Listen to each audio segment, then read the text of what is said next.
அனைவருக்கும் வணக்கம். தமிழர் ஊடகத்தின் வாயிலாக அர்ஜுன்.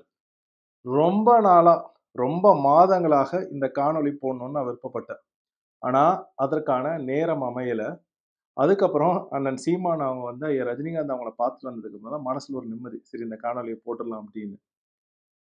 இன்னைக்கு நாம பார்க்க போற காணொளியின் தலைப்பு, அன்புள்ள ஐயா ரஜினிகாந்த் அவர்களே. வாங்க காணொளிக்குள்ளார போவோம். சரி.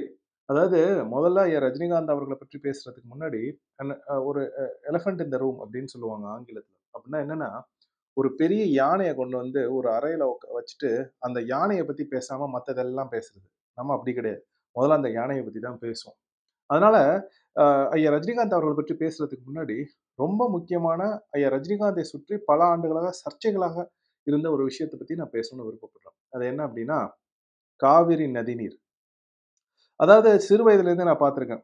சிறு வயதிலேருந்தே காவிரி நதிநீர் தமிழ்நாட்டுக்கும், கர்நாடகாவுக்கும் ஒரு அரசியலாக்கப்பட்ட ஒரு செயல் அது. அந்த ஒரு சிக்கலுக்கு வந்து ஐயா ரஜினிகாந்த் என்ன கருத்து சொல்றாங்க? ஐயா ரஜினிகாந்த் என்ன கருத்து சொல்றாங்க அப்படின்னு எல்லோருமே ஊடகவியலாளர்கள், பொதுமக்கள் தேவையில்லாம அவர போயிட்டு நெருக்கடி குடுப்பாங்க. ஆனா, அது வந்து சரியான ஒரு அணுகுமுறையான்னு என்ன கேட்டா, அது ஒரு தவறான அணுகுமுறை. மிக முக்கியமா ஐயா ரஜினிகாந்த் ஒரு இக்கட்டான சூழ்நிலையில இருந்து அவங்களால கருத்து சொல்ல முடியாம இருக்கும் அந்த இடத்துல. ஏன் அப்படின்றதுக்கு இப்ப விளக்கம் தரேன். பல நேரங்கள்ல வந்து நாம வந்து ஒரு சிக்கல அணுகுறப்ப, நம்மளோட கண்ணோட்டத்துல இருந்து அந்த சிக்கல் எப்படி இருக்குன்னு பார்க்குறோம். அதே மாரி அந்த சிக்கல்ல இருக்கிற இன்னொருத்தவங்களோட கண்ணோட்டத்துல இருந்து நம்ம பார்க்கணும். பி இன் அதர் ஷூஸ் அப்படின்னு சொல்லுவாங்க ஆங்கிலத்துல. அப்ப நம்ம கண்ணோட்டத்துல இருந்து ஒரு சிக்கல பார்க்கிறப்ப, நம்மளோட கண்ணோட்டத்துல இருந்து என்ன சரின்றது மட்டும் தான் தெரியும். மத்தவங்களோட கண்ணோட்டத்துல இருந்து பார்க்கிறப்ப தான், அவங்களோட கண்ணோட்டத்துல இது சரின்னு தெரியும். ஒரு சமநிலைக்கு வர முடியும். அப்ப இவ்வளவு நாட்களாக இத பத்தி சிந்திச்சுட்டு இருந்தேன்னா, ஒரு நாள் நான் இப்படி இப்படி நெனச்சு பார்த்தேன். என்னன்னா, எல்லாமே ஐயா நம்மளோட எண்ணத்திலேருந்து பார்க்காம, ஐயா ரஜினிகாந்த் அவர்களோட கண்ணோட்டத்திலேருந்து இத பார்க்கலாமா அப்படின்னு. ஏன் அப்படின்னா, அதற்கு ஒரு காரணமும் இருக்கு. ஏன்னா, நானும் அந்த மாரி ஒரு சூழ்நிலையில தான் இருக்கேன். அதாவது தமிழ்நாட்டில் பிறந்து, தமிழ்நாட்டில் வளர்ந்த இருந்தாலும், நான் இங்க பொருளாதாரத்துக்காக வேற ஒரு நாடு அமெரிக்கால இருக்கேன். அப்ப அதே மாரி தான் ஐயா ரஜினிகாந்த் அவர்களும். அப்ப ஐயா ரஜினிகாந்த் அவர்கள போயிட்டு, நீங்க காவிரிக்கு குரல் குடுங்க, தமிழர்களுக்கு ஆதரவா பேசுங்க அப்படின்னு சொல்றது, ஏன் ஒரு இக்கட்டான சூழ்நிலைன்னு நான் இப்ப உங்களுக்கு சொல்றேன்.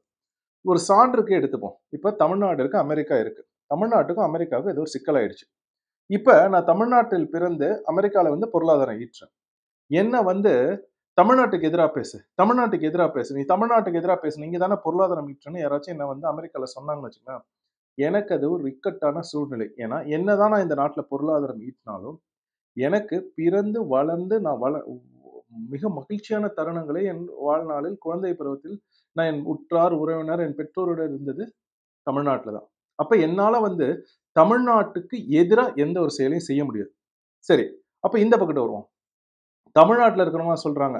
நீ வந்து அமெரிக்காவ எதிர்த்து பேசு, அமெரிக்காவ எதிர்த்து பேசு, அமெரிக்காவ எதிர்த்து பேசுன்னு. என்னதான் தமிழ்நாட்டுல வளர்ந்து எல்லாம் பண்ணியிருந்தாலும், பொருளாதாரத்துக்காக ஒரு நாட்டுக்கு வரோம். நாம இந்த நாட்டுக்கு இருந்து பொருளாதாரம் ஈட்டி இந்த நாட்டுல சாப்பிடுறோம். நம் குழந்தைகள் இருக்காங்க. திருமணமாகி மனைவியோட இங்க வரோம். வீடுகள் வாங்குறோம். அப்ப இந்த மாரி என்னோட பொருளாதாரத்தை நான் மேம்படுத்துறதுக்காக இந்த நாட்டுக்கு வந்து, இந்த நாடு எனக்கு எல்லாம் குடுக்குறப்ப, எப்படி இந்த நாட்டையும் நான் விட்டுக் குடுத்து பேச முடியும்? உங்களுக்கு சிக்கல் புரியுதுன்னு நெனைக்கிறேன். அதாவது அரசியலாக்கப்பட்ட அந்த ஒரு காவிரி நீரை பற்றி நீங்கள் வந்து தமிழ்நாட்டுக்கு ஆதரவாவும், கர்நாடகாக்கு எதிராகவும் பேசுங்கன்றதோ, இல்ல கர்நாடகாக்கு ஆதரவாகவும் தமிழ்நாட்டுக்கு எதிராகவும் பேசுங்க அப்படின்றதோ, ஒரு இக்கட்டான சூழ்நிலையை ஐயா ரஜினிகாந்த் அவர்களுக்கு ஏற்படுத்தும். இத எல்லோருக்குமே புரியிற மாரி இன்னும் இலகுவா சொல்லணும் அப்படின்னா, திருமணம் ஆயிடுச்சு. உங்க அம்மாக்கும், உங்களுடைய மனைவிக்கும் ஒரு சிக்கல். சண்டை வந்துருச்சு. நீங்க யார் பக்கட்டு போயிட்டு நின்னு ஆதரவா பேசுவீங்க? 2 பேர் பக்கட்டு நின்னு ஆதரவா பேச முடியாது. ஏன் அப்படின்னா, அம்மா பக்கட்டு நின்னாலும் சிக்கல் வந்துரும். மனைவி பக்கத்து போய் நின்னாலும் சிக்கல் வந்துரும். இத ஏன் நான் சொல்றேன்னா, எனக்கு அந்த மாரி ஒரு சிக்கல் வந்ததில்ல. ஆனா என் நண்பர்களுக்கு திருமணம் ஆன புதில அவங்க என்ன அழைச்சு கேட்பாங்க. இந்த மாரி ஒரு சிக்கல் இருக்கு. என்ன பண்ணலாம் அப்படின்னு. அதுக்கு நான் ஒண்ணே ஒண்ணு தான் சொல்லுவேன். 2 பக்கட்டும் நீ எதுவுமே சொல்லாம அமைதியா இருந்துரு அப்படின்னு. ஏன் அப்படின்னா, எந்த பக்கம் போனாலும் நம்மளுக்கு வந்து அது ஒரு இக்கட்டான சூழ்நிலையை ஏற்படுத்தும். ஒருவேளை உங்க அம்மாவ உங்க மனைவி கொடுமைப்படுத்தினாலும், இல்ல உங்கள் மனைவிய உங்க அம்மா கொடுமைப்படுத்தினா, அப்ப நீங்க பேசலாம். ஆனா அது இல்லாம, எது சரி, எது தவறுன்னு இல்லாத ஒரு இடத்துல போயிட்டு, இதுதான் சரி, இதுதான் தவறுன்னு எந்த இடத்துலயும் நீங்க சார்பு எடுத்து உங்க அம்மாவுக்கும், உங்க மனைவிக்கும் ஆதரவா பேசாதீங்கன்னு நான் சொல்லுவேன். அதே இதுதான் இந்த காவிரி பிரச்சனைக்கு ஐயா ரஜினிகாந்த் அவர்கள போய் கேட்கிறதும். தமிழ்நாட்டுல யாருக்கு வாக்களித்தோமோ, அது இந்த 2 திராவிட கட்சிகளுக்கும் தான் நம்ம போய் கேள்விகள வைக்கணுமே ஒழிய, ஐயா ரஜினிகாந்த் இருக்காங்க அப்படின்றதுக்காக அவங்கள ஒரு சாஃப்ட் டார்கெட்டா வச்சு அவங்கள போட்டு கும்முன்னு குமுறக்கூடாது. அதான் உண்ம. அவங்க ஐயாவ வந்து ஒரு சாஃப்ட் டார்கெட்டா எல்லாரும் பார்க்கிறோம். 2வது மிக முக்கியமான ஒரு சர்ச்சை என்னன்னா, சமீப காலமாவே ஏதாச்சும் ஒரு சிக்கல் அவங்க ஐயாவோட பேர்ல வந்து ஒரு பள்ளிக்கூடத்த வச்சு அந்த சர்ச்சை ஏதாச்சும் வந்துச்சுன்னா, உடனே ரஜினிகாந்த் ஏன் இத பத்தி இப்படி பண்றாங்க? ஏன் இப்படி பண்றாங்கன்னு எல்லாருமே பேசுவாங்க. எனக்கு அப்பயே வந்து நான் ஒண்ணு கணிச்சேன். என்ன அப்படின்னா, அதாவது ஐயா ரஜினிகாந்த் வந்து ஒரு புகழ் பெற்ற ஒரு நடிகர் இல்லையா? உச்சம் தொட்டுட்டாங்க. உலகத்துல எந்த இடத்துக்கு போனாலும் ஐயா ரஜினிகாந்துக்குன்னு ஒரு கூட்டம் இருக்கும். அந்த மாரி ஒரு நடிகர் வந்து தன் நடிப்பு, அ தன்னுடைய திரைப்பட கதையெல்லாம் வந்து பேசணும். நெறைய பேர போய் பார்க்கணும். இமயமலைக்கு போறாங்க அமைதி தேடி. இவ்வளவு பண்ற ஐயா ரஜினிகாந்த் அவர்கள் ஒரு பள்ளிக்கூடத்தையும் நடத்த முடியுமா? அப்படின்னு எனக்கு ஒரு அடிப்படையா ஒரு கேள்வி எழும்புச்சு. ஏன்னா, ஒரு மனிதன் 24 மணி நேரத்துல தூங்குற நேரம் போக, வேலை செய்ற நேரம் போக எவ்வளோ நேரம் இருக்க போகுது? முழு நேரமா சினிமா நடிகரா ஐயா ரஜினிகாந்த் அவர்கள் திரைத்துறையில இருக்கிறப்ப, எப்படி அவங்களால ஒரு பள்ளிக்கூடத்த நடத்த முடியும்? அப்படின்னு எனக்கு பட்டுச்சு. நான் என்ன பண்ணேன்னா, ஒருத்தவங்கள பத்தி விமர்சனம் செய்யறதுக்கு முன்னாடி, அந்த விமர்சனத்துல ஓரளவுக்காச்சும் உண்மை இருக்கணும் அப்படின்றதுக்காக, அத பத்தி விசாரிக்கிறதுக்காக, விசாரிக்கணும்னு கூட இல்ல. கேட்டேன். ஐயா ரஜினிகாந்த் பள்ளிக்கூடத்துல வேலை செஞ்ச ஒருத்தவங்கள எனக்கு தெரியும். நான் அவங்ககிட்ட பார்க்கிறப்ப, Zoomல பார்க்கிறப்ப நான் அவர்ட்ட கேட்டேன். ஐயா நான் இந்த தகவல் உங்ககிட்ட கேட்கிறேன். நீங்க தவறா இல்லன்னா எனக்கு இத சொல்றீங்களான்னு. சரிப்பா நீ சொல்லு அப்படின்னாங்க. நான் சொன்னேன் இந்த மாரி. ஐயா ரஜினிகாந்துக்கும், அந்த பள்ளிக்கூடத்துக்கும், அவர் பெயர வச்சு ஒரு பள்ளிக்கூடம் அப்படி இப்படின்னு சர்ச்சையில ஈடுபடுத்துறாங்கல்ல, அவருக்கும் எந்த அளவுக்கு தொடர்பு, அவங்க அலுவலாகவோ, இல்ல நிர்வாக ரீதியாகவோ பள்ளிக்கூடத்துக்குள்ள என்னலாம் பண்ணுவாங்கன்றதுக்கு அவங்க சொன்ன பதில். நீங்க கேட்ட கேள்வி சரி. ஆனா அந்த கேள்விக்கான பதில் என்னன்னா, ஆண்டு விழாக்களுக்கு மட்டும் தான் ஐயா ரஜினிகாந்த் அங்க வருவாங்க. ஆண்டு விழாக்களுக்கு அந்த பள்ளிக்கூடத்துக்கு வருவாங்க. மத்தபடி பள்ளிக்கூடத்துக்கும் அவங்களுக்கு எந்த ஒரு தொடர்பும் கிடையாது. அந்த பள்ளிக்கூடத்துல அலுவல் ரீதியாகவோ, நிர்வாக ரீதியாவோ அவங்க எந்த ஒரு முடிவும் எடுக்க மாட்டாங்க அப்படின்னு தான் சொன்னாங்க. ஏன் அப்படின்னா, அதுதான் உண்மை. அப்ப பள்ளிக்கூடத்துக்கும், நிர்வாகத்துக்கும், அதிகாரத்திற்கும் எந்த தொடர்பும் இல்லன்னா கூட, ஏதாச்சும் ஒரு சிக்கல் வந்துச்சுன்னா, "ஐயா ரஜினிகாந்த் ஏன் இத இப்படி பண்றாங்க? ஏன் இப்படி பண்ணாங்கன்னு?" நம்ம சொல்றோம்ல. இது எவ்வளவு ஒரு தவறான ஒரு இது பாருங்க. இப்ப நீங்க இருக்கீங்க. உங்க குடும்பத்துல ஏதோ ஒண்ணு நடத்துறாங்க. உங்களுக்கும் அந்த குடும்பத்துல உங்க குடும்பத்துல நடத்துறவங்களுக்கும் எந்த ஒரு தொடர்பும் இல்லாம, அவங்க தனியா உங்க வீட்ல நடத்திட்டு இருக்காங்க. நீங்க தனியா வேலை செய்றீங்கன்றப்ப, அதுல ஒரு சிக்கல் வந்துச்சுன்னா, உங்க பேர இழுத்து அசிங்க அசிங்கமா பேசினா, இது எப்படி சரியா இருக்க முடியும்? அப்ப எந்த ஒரு மனுஷன விமர்சனம் செய்றதா இருந்தாலும், ஒரு குறைந்தபட்சம் அதுல எது உண்மை, எது பொய், எது மெய், எது பொய் அப்படின்னு நம்ம விசாரிக்கணும். விசாரிச்சுட்டு, அதுல ஏதாச்சும் தவறு இருந்துச்சுன்னா அத சொல்லலாம், சுட்டிக்காட்டலாம். ஆனா அத விட்டுட்டு, ஒருத்தர் ஒரு விமர்சனம் செய்யணும் அப்படின்றதுக்காகவே அவர் எப்படா வாய்ப்பு கிடைக்கும்னு இருக்கக்கூடாது. இப்ப அதுக்கு நான் இன்னொரு சான்று தரேன். சமீபத்துல சில மாதங்களுக்கு முன்னாடி அம்பானி அவரோட மகனோட திருமணம். சரிங்களா? அம்பானி வீட்டு திருமணம். அந்த அம்பானி வீட்டு மகனோட திருமணத்துல ரஜினிகாந்த் வந்து அவங்க நண்பர்களோட ஒரு நடனம் ஒண்ணு ஆடுனார். ஏன் அம்பானி வீட்டு திருமணத்துல போய் நடனம் ஆடுறாங்கன்னு நம்ம உட்கார்ந்து விமர்சனம் செஞ்சுட்டு இருந்தோம் வலைத்தளத்துல. எனக்கு அத புரிஞ்சுக்கவே முடியல. ஏன்னா, ஒரு மனிதனுக்கு இப்ப அவரு நடனம் ஆடணும்னா, அத நம்ம வந்து காசு குடுத்து போயி நம்ம திரையரங்கத்துல பார்க்கிறோம். ஆனா, அதே நடனத்த அவர் தன் நண்பர்களோட ஆடுறதுக்கு கூட அவருக்கு உரிமை கிடையாது. இல்ல எனக்கு புரியல. ஒரு மனிதன் வந்து தன் நண்பரோட மகனுக்கு திருமணம். அம்பானியோட மகனுக்கு திருமணம். அங்க போய் அந்த திருமணத்துல நடனம் ஆடுறாங்க. அந்த இடத்துல போயிட்டு, ஐயா ரஜினிகாந்த் ஏன் நடனம் ஆடுனாங்கன்னு விமர்சனம் செய்றீங்கன்னு எனக்கு புரியல. நீங்க உங்க சொந்தக்காரங்களோட திருமணத்துல நடனம் ஆட மாட்டீங்களா? ஆடுவீங்கல்ல? அவரு திரையரங்கத்துல நடிச்சா, அந்த படத்த போய் பார்க்கறதுக்கு காசு குடுத்து போய் அவர் நடனத்த பார்க்கிறோம்ல. ஏன் அவரால அத ஆடுறதுக்கு அவருக்கு அந்த உரிமை கிடையாதா? யாராச்சும் ஒருத்தவங்கள விமர்சனம் செஞ்சுகிட்டே இருக்கணுமா? அப்ப விமர்சனம் செய்யணும்னாப்பா, தமிழ்நாட்டுல இந்த கஞ்சா வித்துட்டு இருக்காங்கல்ல 3 வருஷமா, அந்த கட்சி விமர்சனம் செய்யணும். இல்ல மலைகளை உடைத்து நொறுக்கிக் கொண்டு எடுத்துட்டு போறாங்க, அத விமர்சனம் செய்யணும். இல்ல மண்ணை அள்ளி தின்றானுங்க பாருங்க, அத விமர்சனம் செய்யணும். இல்ல ஊழல் லஞ்சத்துல பெருக்கெடுத்து ஓடுது பாருங்க தமிழ்நாடு, அத விமர்சனம் செய்யணும்.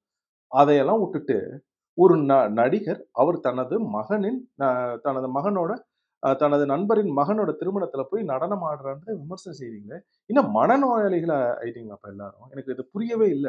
நானும் விமர்சனம் செய்வேன். ஆனா, நான் இந்த இடத்துல இந்த தவறு நடந்திருக்கு. அதுக்கு இவர் காரணம்னு சொல்லி விமர்சனம் செய்வேன்.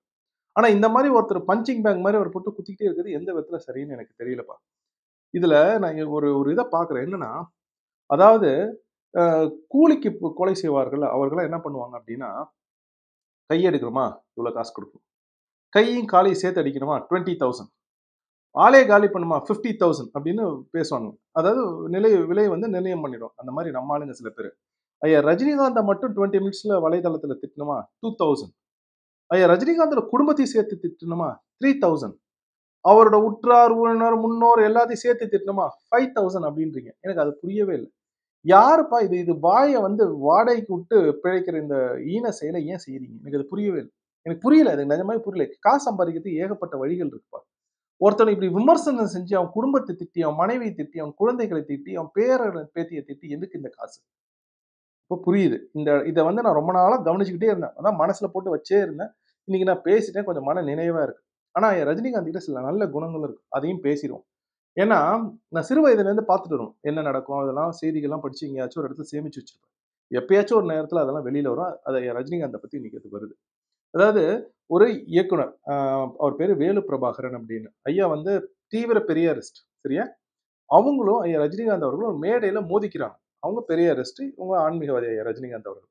என்னன்னா, இந்த பெரியாரிஸ்டும், ஆன்மீகவாதிகளும் எப்படி மேடையில பேசிப்பாங்களோ, அந்த மாரி கருத்து மோதல், கருத்து முரண். 2 பேரும் அப்புறம் போயிடுறாங்க. அந்த ஐயா வேலுப்பிரபாகரன் வந்து ஒரு படம் ஒண்ணு தயாரிச்சு இயக்கிக்கிட்டு இருந்தாங்க. அவர் ஒரு இயக்குனர். ஆனா, அந்த படத்த வந்து அவங்களால முடிக்க முடியல. காசும் இல்ல. ஆனா, அந்த படம் எப்படியோ வெளியாயிடுச்சு. போய் பெரியாரிஸ்ட் எல்லாம் கேட்டிருக்காங்க. நம்ம திடல் எல்லாம் போய் கேட்டிருக்காங்க. ஆனா, அந்த திடல் ஆளுங்க வந்து காசு குடுக்க மாட்டாங்க. காச புடுங்க தான் செய்வாங்க. உடனே என்ன பண்றாங்க? படத்த வெளியிடுறாங்க. படம் வெளிய வந்த பிறகு அவங்க வந்து ஒரு நேர்காணல்ல சொல்றாங்க. அதாவது எனக்கும் ஐயா ரஜினிகாந்த் அவர்களுக்கும் கருத்து முரண் இருந்துச்சு. அது உண்மை.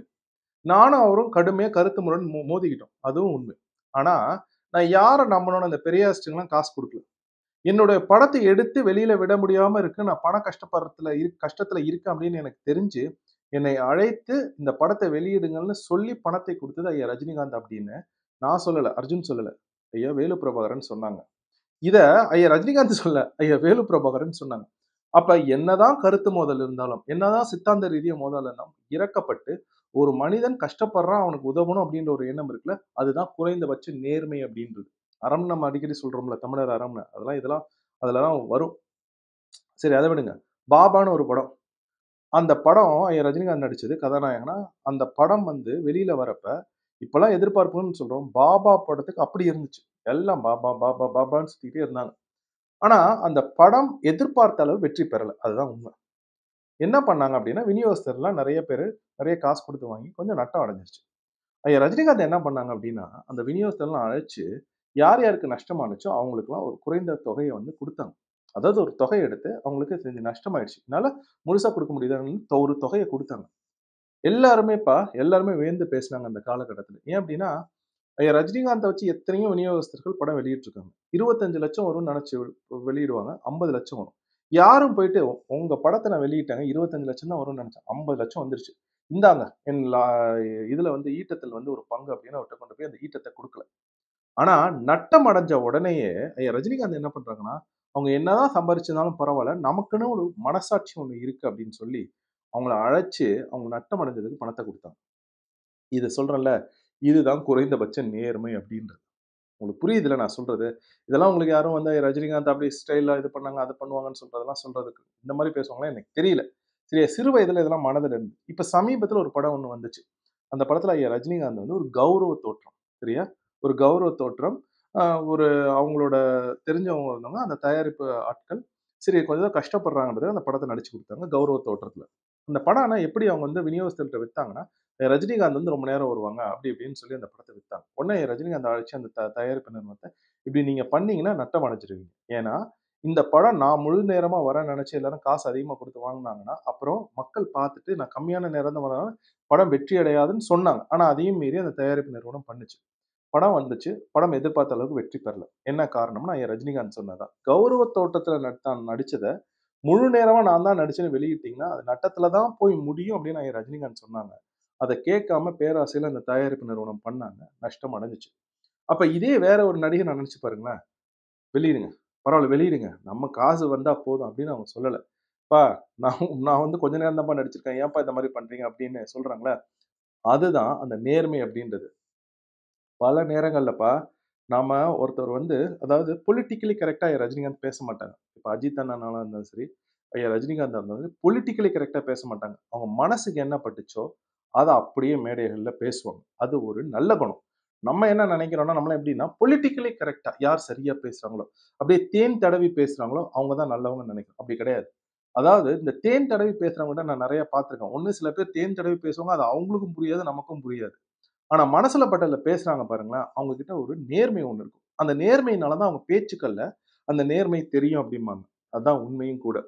அ இத வந்து ஐயா ரஜினிகாந்த வந்து புகழணும் அப்டிலாம் நான் நெனச்சது கிடையாது. மனசுல இதெல்லாம் பட்டுச்சு. ரொம்ப நாளா இத நான் மனசுலயே வச்சிருந்தேன். சரி அதெல்லாம் பேசிருவோம் அப்டின்ட்டு நான் பேசுனேன். நான் யாருப்பா ஐயா ரஜினிகாந்த் அவர்கள வந்து வாழ்த்துறதுக்கு, இல்ல பெருசா அவங்க அப்படின்னு நான் பார்த்தது கூட கிடையாது ஐயா ரஜினிகாந்த. நான் யாருன்னு ஐயா ரஜினிகாந்துக்கு தெரியுமான்னு எனக்கு தெரியாது. ஆனா 40 வருடமா என்னுடைய நண்பன் நீ. நீ மிக சிறந்த நல்ல மனிதன் அப்படின்னு சொன்னது வேற யாரும் இல்ல. நம்ம ஐயா பாரதி ராஜா. நீண்ட நெடுங்காலமாக ஒருத்தவங்களோட பயணிக்கிறோம்ப்பா, அவங்க நல்லவங்களா, கெட்டவங்களா நம்ம கண்டுபிடிச்சிட முடியும். அப்ப ஐயா ரஜினிகாந்த் அவர்களை நீண்ட நெடிய காலம் நெடுங்காலமாக அவங்களோட பயணித்த ஐயா பாரதி ராஜா சொல்றாங்க, ஐயா ரஜினிகாந்த் மிகவும் நல்ல மனிதர் அப்படின்னு. உங்களுக்கு நான் இன்னொன்னு சொல்றேனே, சீமான் அண்ணன் போய் ரஜினிகாந்த் ஐயாவ பார்த்துட்டு வந்த உடனே இவங்கலாம் தையோ தக்கோன்னு இந்த திராவிட திருவாளர்களும், மற்றவர்களும் குதிச்சாங்க. ஏன் தெரியுமா அவங்க குதிச்சாங்க? ஏன்னா, தமிழ் தேசியம் அப்படின்றது தீண்டப்படாத ஒண்ணு அப்படின்ற மாரி அவங்க தமிழ்நாட்டுல வச்சிருந்தாங்க. தீண்டத்தகாதவர்கள் தமிழ் தேசியவாதிகள். தமிழ்நாட்டுல தமிழர்கள், தமிழ் தேசியவாதிகள் தீண்டத்தகாதவர்களா வச்சிருந்தாங்க. ஆனா, ஒரு மேடையில சீமான் ஒரு போராளி அப்படின்னு முதல்ல ஒரு அரசியல் தலைவரா இருந்தப்ப, ஆசைப்பட்டப்ப, ஐயா ரஜினிகாந்த் வந்து மேடையிலேயே சொன்னாங்க. நீங்க பார்த்தீங்கன்னா, பெரும்பான்மையா இந்த திராவிட கட்சிகள் சீமான் பெயரை உச்சரிக்க மாட்டாங்க. ஆனா, ஐயா ரஜினிகாந்த் அவர்கள் சீமான் ஒரு போராளின்னு தன் மனதில என்ன இருந்துச்சோ அத அப்படியே சொன்னாங்க. அதனால தான் சொல்றேன், ஐயா ரஜினிகாந்த் வந்து மனசுல ஒண்ணு வச்சுட்டு வெளியில பேசுற ஆள் கிடையாது அப்டின்ட்டு. ஏன்னா மற்ற கட்சிகள்லாம் அத பேசவே மாட்டாங்க நீங்க பார்த்தீங்கன்னா. ஆனா ஐயா ரஜினிகாந்த் அவர்கள் வந்து அத செஞ்சாங்க. அண்ணன் சீமான் அண்ணன் போய் ஐயா ரஜினிகாந்த பார்த்தா எனக்கு ரொம்ப மகிழ்ச்சியா இருந்துச்சு. ஏன் தெரியுமா? அதாவது ஐயா ரஜினிகாந்த் வந்து அப்படி, ஐயா ரஜினிகாந்த் இப்படின்றத தாண்டி ஐயா ரஜினிகாந்த் கிட்ட எனக்கு பிடிச்ச ஒரு குணம் ஒண்ணு இருக்கு. அது என்ன தெரியுமா? ஐயா ரஜினிகாந்துக்கே அது தெரியுமான்னு தெரியல. ஐயா ரஜினிகாந்த் அவர்கள் எந்த ஒரு இடத்துலயுமே ராஜராஜ சோழன் தவறா பேசினதே கிடையாது. தவறா பேசினதே கிடையாது. ரொம்ப பெருமையா தான் ராஜராஜ சோழனோட புகழையும், பெருமையும் அவங்க பேசுவாங்க. நான் வந்து உங்களுக்கு தெரியும் இல்லையா? அ ராஜராஜ சோழன வந்து முன்னோர் வழிபாட்டுல வச்சு தினம் தினம் சாமி கும்பிடுறவங்க. அப்ப ஏதோ ஒரு நல்ல எண்ணம் எனக்கு அந்த அந்த அந்த புகைப்படத்த பார்த்து ரொம்ப மகிழ்ச்சியா இருந்துச்சு. நான் அண்ணன்கிட்டயே சொன்னேன். "சீமான் அண்ணன்ட்ட ரொம்ப மகிழ்ச்சியா இருக்குண்ணே" அப்படின்னு. ஆனா அந்த சந்திப்பு நடந்துறக்கூடாது. தமிழ் தேசியம் அப்படின்னு தீண்டத்தகாதவர்களாகவே வைத்திருக்க வேண்டும் அப்படின்னு ஆசைப்படுற இந்த சில ஊடகங்கள், மிக முக்கியமா இந்த திராவிட விகடன் அப்படின்றது தான், அதுக்கு வேறு ஒரு சாயத்த பூசி, அந்த சந்திப்ப வந்து எப்படியாச்சும் திசை திருப்பி, திருச்சி எழுதணும் அப்படின்னு ஆசைப்பட்டாங்க. இந்த திராவிட விகடன பத்தி சொல்றேன் பாருங்க. அதாவது இந்த திராவிட விகடன் ஐயா ரஜினிகாந்த் வச்சு எப்படி பணம் சம்பாதிக்கும்னா, ரஜினிகாந்த் அரசியலுக்கு வரல அப்படின்ற மாரிலாம் ஒரு நேரமா இருந்துச்சு. ஒரு 20 வருடத்துக்கு முன்னாடி வச்சுக்கங்களேன். தி வாரம் வாரம்ப்பா ரஜினிகாந்த் அவர்கள் ஐயாவோட புகைப்படத்த போட்டு, அரசியலுக்கு வருகின்றார் ரஜினி. ஆழ்ந்த சிந்தனையில். அரசியலுக்கு வரப்போகின்றார் ரஜினி. போயஸ்லேருந்து நேரடி அப்டின்ட்டு இந்த விகடன் வந்து அவ்ளோ காசு சம்பாரிச்சாங்க. ஆனா இப்ப சீமான் அண்ணன் போய் ஐயா ரஜினிகாந்த் அவர்கள பார்த்தோன்ன, பதர்றாங்க அப்படியே திராவிடம். இந்த திராவிட கூடாரம் பதறுது. பதறிட்டு ஐய்யய்யோ! இத எப்படியாச்சும் வேற சாயத்த பூசணும்னு வேற சாயம் பூசி வெளியிட்டாங்க. ஆனா அதெல்லாம் ஒண்ணும் நடக்காது. நான் இப்பவும் சொல்றேன். ஐயா Rajinikanth is politically agnostic. Politically அக்னாஸ்டிக்னா என்ன அர்த்தம்? ஒண்ணும் இல்ல. நம்ம ஐயா ரஜினிகாந்த் வந்து ஐயா திமுக, அதிமுக, பாஜக எல்லா கட்சிகளும் பார்ப்பாங்க. நாம் தமிழரும் இப்ப பார்க்குறாங்க இல்லையா?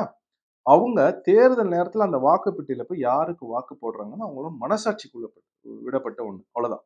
அவருக்கு ஐயாவுக்கு யார பிடிச்சிருக்கோ அவங்கள வந்து வாக்கு போட போறாங்க. அந்த மாரி இருக்கிற ஆட்கள நம்ம போய் தொந்தரவு பண்ணக்கூடாது. அவங்கள விட்டுறணும். ஏன்னா அவங்க அரசியல்வாதிகள் கிடையாது. அவங்க சினிமா சினிமா திரையில நடிக்கிறாங்க, மகிழ்விக்கிறாங்க அவ்வளவுதான். அப்படிப்பட்ட ஆட்களை போயிட்டு தேவையில்லாம பஞ்சிங் பேக் மாரி நம்ம குத்தக்கூடாதுப்பா. நான் உங்களுக்கு இன்னும் இலகுவா சொல்றேன் பாருங்க.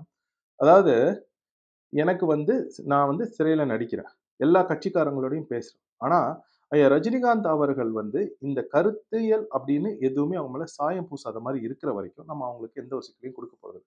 அவங்க நம்மள ஆதரிக்கணும்னு நம்ம சொல்ல போறதில்ல. நம்மளோட கருத்தியல பார்க்கட்டும். எது அவங்களுக்கு சரின்னு படுதோ தமிழ்நாட்டுக்கு அதுக்கு போய் வாக்களிக்கணும். அதுதான் நம்ம வந்து கேட்டுக்கிறோம் ஐயா கிட்ட. எனக்கு ஐயா ரஜினிகாந்த் கிட்ட வந்து ஒரே ஒரு வேண்டுகோள் இருக்கு. என்ன தெரியுமா? எனக்கு அவங்க நடிச்ச நெற்றிக்கண் அப்படின்னு ஒரு படம் ரொம்ப பிடிக்கும். ஏன் அப்படின்னா, அந்த நெற்றிக்கண் அப்படின்ற ஒரு படத்துல அப்பாவா ஒரு ஒரு வில்லன் கதாபாத்திரம் இல்ல. அந்த கதாபாத்திரத்த அவ்வளோ ரசிக்க முடியுமா? அந்த கதாபாத்திரம் பண்ற ஒவ்வொரு சேட்டைன்னு சொல்லுவாங்கல்ல, சேட்டை. அத அவ்வளோ அழகா பண்ணுவாருப்பா ஐயா. அதே இத மகன் கதாபாத்திரமா நடிச்சிருப்பாங்க நெற்றிக்கண்ல. நீங்க நல்லா புரிஞ்சுக்கணும். அந்த 2 திருவங்கள் மாரி இருக்கும் அந்த 2 கதாபாத்திரங்களும். அப்படி ஒரு நடிப்பு. அந்த மாரி ஒரு படம் ஐயா ரஜினிகாந்த் அவங்க குடுக்கணும். முழு நேர கதாநாயகன், முழு நேர வில்லன் ஐயா ரஜினிகாந்த் தான் நடிக்கணும் ஒரு படம் அப்படின்றது என்னோட வேண்டுகோள். ஏன் அப்படின்னா, சந்திரமுகி படம் பார்த்துருந்தீங்கன்னு வச்சுக்கங்களேன். அவ்ளோ பெரிய படம். அந்த படத்துல ரஜினிகாந்த் வந்து ஒரு கதாநாயகனா சாதாரணமா கதையின் நாயகனா வருவாங்க. ஆனா ஒரு 2 நிமிடங்கள் ஒரு கதாபாத்திரம். வேட்டையன் அப்படின்ற கதாபாத்திரம். இன்னைய வரைக்கும் அந்த வேட்டையன பத்தி நம்ம பேசுவோம். ஐயா ரஜினிகாந்த் கிட்ட இருக்கிற அந்த ஒரு வில்லத்தனம், அந்த அந்த இத வந்து ரொம்ப அருமையா அவங்க கொண்டு வருவாங்க. அத தமிழ் சினிமா ஒரு வேள சரியா பயன்படுத்திக்கலையோ! அப்டின்ற ஒரு எண்ணம் எனக்கு எப்பயுமே உண்டு. கடைசியா சொல்லணும்னா, ஐயா வந்து மிக மகிழ்ச்சியான ஒரு காலகட்டத்துல இருக்காங்க. ஏன் அப்டின்னா, தனது பேரன், பேர்த்தி, தனது பேர குழந்தைகள், மகள்கள் அவங்களோடலாம் குடும்பத்தர், உற்றார், உறவினர், நண்பர்கள் எல்லாரோடையும் சிரிச்சு மகிழ வேண்டிய நேரம் இது. அவங்க உச்சத்த தொட்டாச்சு. He is still the super star of Tamil cinema. சரியா? ஒரு தங்கத்த எடுத்துக்குவோம்.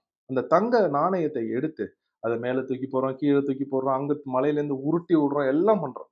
ஆனா அந்த தங்கம் வந்து அதனால தரத்தை இழந்து விடாது. அது மாரி தான் ரஜினிகாந்த் அவர்கள். என்னைக்குமே தங்கம் தங்கம் தான், தகரம் தகரம் தான். அவர் தன் வாழ்நாளில் மிக மகிழ்ச்சியான நாட்கள்ல இருக்காங்க. அவங்க இமயமலைக்கு போகணுமா? போகட்டும். மன அமைதி வேணுமா? பண்ணட்டும். எல்லாமே அவங்களுக்கு புடிச்ச மாரி எடுத்துக்கட்டும். நாம அவங்கள விமர்சனம் செய்யறத தவிர்த்துட்டு, யார் உண்மையிலேயே தமிழ்நாட்டுல தவறு செய்து கொண்டு அரசியல்வாதிகளை விமர்சனம் செய்வோம்பா. இப்ப கடைசியா என்னன்னா, என் தம்பி ஒருத்தன் கூப்பிட்டான். "அண்ணே, நீங்க ஏண்ணே வாரத்துக்கு ஒரே ஒரு காணொளி போடுறீங்க?" அப்படின்னு கேட்டான். சரி, தம்பி சொல்றது உண்மையா நானும் போய் பார்த்தேன். 5 வருஷத்துல 250 காணொளி தான் போட்டிருக்கேன். செப்டம்பர் 2019லேருந்து இந்த காணொளிகள் நான் போட்டுட்டு இருக்கேன் தமிழர் ஊடகத்துல. அஞ் ஒரு வருஷத்துக்கு 50 காணொளிகள் தான் போடுறேன். அதாவது வாரத்துக்கு ஒரு காணொளி. சரி, ஏன் இத நான் இப்படி பண்றேன் அப்படின்னா, நம்ம ஏதாச்சும் பேசணும்னு வச்சுக்கங்களேன், அத அரசியல் மயமாக்கிறாங்க திராவிட திருவாளர்கள். அஜித் அண்ணன எனக்கு பிடிக்கும்னு சொன்னேன்ப்பா. அதுக்கு ஒரு உடனே திமுகல இருக்க எல்லாம் அஜித் அண்ணன் வாழ்க அப்படின்னு, இவ்ளோ திமுகல வந்து அஜித் ரசிகர்கள் இருப்பாங்கன்னு எனக்கு தெரியாம போயிடுச்சு. அப்ப நம்ம எது பேசினாலும் அத அரசியல் ஆக்குறாங்களே அப்படின்னு எனக்கு ஒரு இது உண்டு. அதனால தான் நான் வெறும் அரசியலோடயே நிறுத்திக்கிறேன். ஆனா அடுத்த காணொளியில ஒரு மாற்றத்துக்காக நான் வந்து யார் அப்படின்னு நான் சொல்லணும்னு விருப்பப்படுறேன். நான் யாருன்னா என்னுடைய கிராமத்த பத்தி சொல்லலாம் அப்படின்னு நான் விருப்பப்பட்டேன். ஏன் அப்படின்னா, அந்த அந்த காணொளி நீங்க எல்லாரும் பார்க்கணும். ஏன் அப்படின்னா, அந்த கிராமம் உங்க எல்லாருக்கும் தெரியும்ப்பா. உங்க எல்லாருக்கும் தெரியும் அந்த கிராமம். நான் பிறந்த கிராமம், என்னுடைய சொந்த கிராமம் உங்க எல்லாருக்கும் தெரியும். நான் விளையாட்டுக்குலாம் சொல்லல. It's an international famous. Dravida model ஆட்சியில் இன்டர்நேஷனல் ஃபேமஸ் இல்லாத கிராமம் என்ன இருக்க முடியும் சொல்லுங்க? அந்த கிராமத்த பத்தி அடுத்த வாரம் பார்ப்போம். அடுத்த வாரம் நம்ம பார்க்க போறது, தஞ்சையில் எனது கிராமம். மிக்க நன்றி.